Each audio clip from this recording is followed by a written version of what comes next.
Halo, Assalamualaikum warahmatullahi wabarakatuh. Perkenalkan, nama saya Maya Priyanti. Saya berasal dari program studi ilmu komunikasi.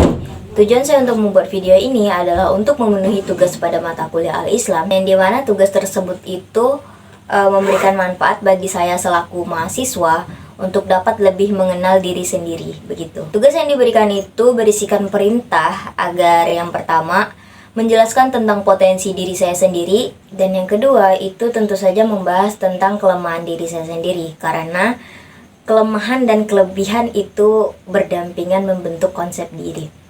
Dan yang ketiga itu tugas perintahnya adalah menjelaskan orientasi kehidupan. Maksud dari orientasi kehidupan di sini adalah menjelaskan tentang rencana dalam jangka pendek, jangka panjang, dan jangka menengah untuk kehidupan saya ke depannya, begitu.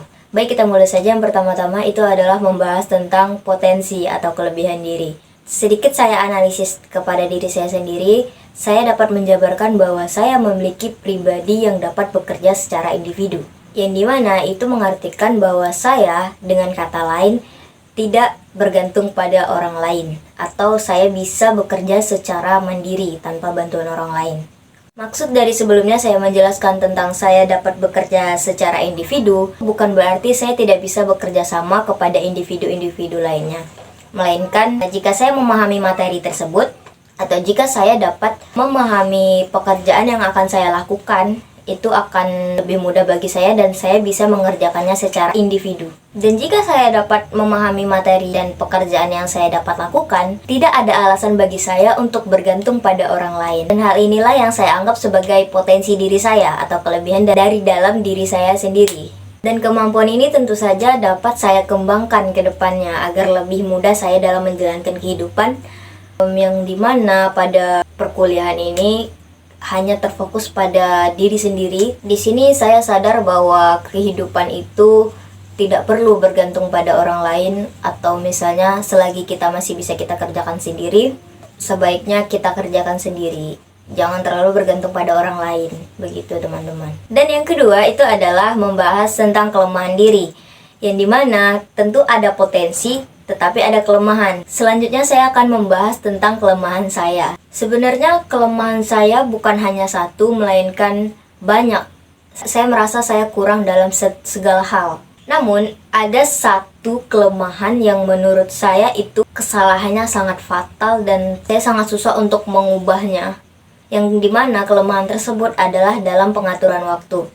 Jujur saya di sini sangat susah dalam mengatur waktu. Dalam pengaturan waktu ini tuh sangat penting dalam kehidupan sehari-hari pada setiap individu.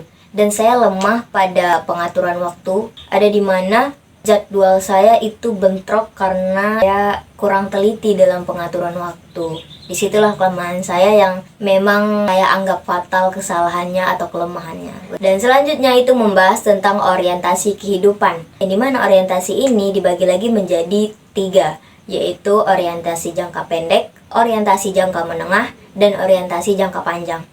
Yang pertama itu akan saya bahas tentang orientasi jangka pendek. Orientasi jangka pendek itu memiliki pengertian atau memiliki arti, yaitu hal-hal yang membuat saya terfokus pada masa sekarang atau pada masa kini. Misalnya saya ingin berbuat apa pada masa kini gitu. Belum memikirkan orientasi jangka panjang atau orientasi di masa depan. Dan pada saat orientasi jangka pendek ini, saya terfokus untuk lebih mementingkan pembelajaran pada perkuliahan saya dan hal apa yang saya sukai. Dan yang kedua itu adalah orientasi jangka menengah.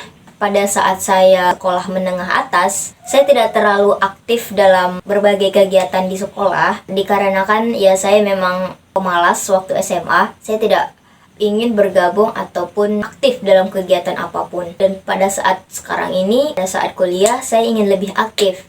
Maka saya bertekad untuk lebih banyak aktif pada masa perkuliahan ini. Dan yang terakhir itu ada orientasi jangka panjang. Orientasi jangka panjang ini memiliki arti tentang rencana saya untuk di masa depan. Dan rencana saya untuk di masa depan adalah pada semester 3 di masa perkuliahan saya ingin bergabung pada beasiswa. Dan jika saya tidak mendapatkan beasiswa, saya bertekad untuk bekerja secara part-time di semester 3 nanti. Mengapa demikian? Karena Posisinya sekarang saya jauh dari orang tua, dan biaya yang orang tua saya keluarkan itu hanya cukup untuk menutupi biaya kuliah saya, tidak untuk biaya saya pribadi.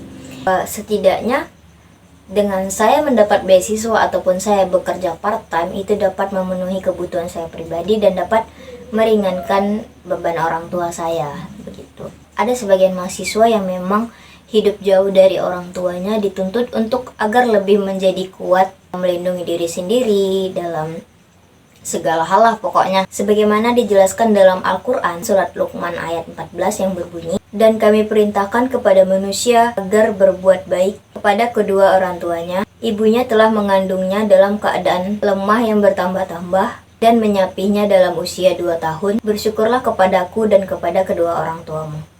Oke, baik, sekiranya hanya itu yang dapat saya sampaikan.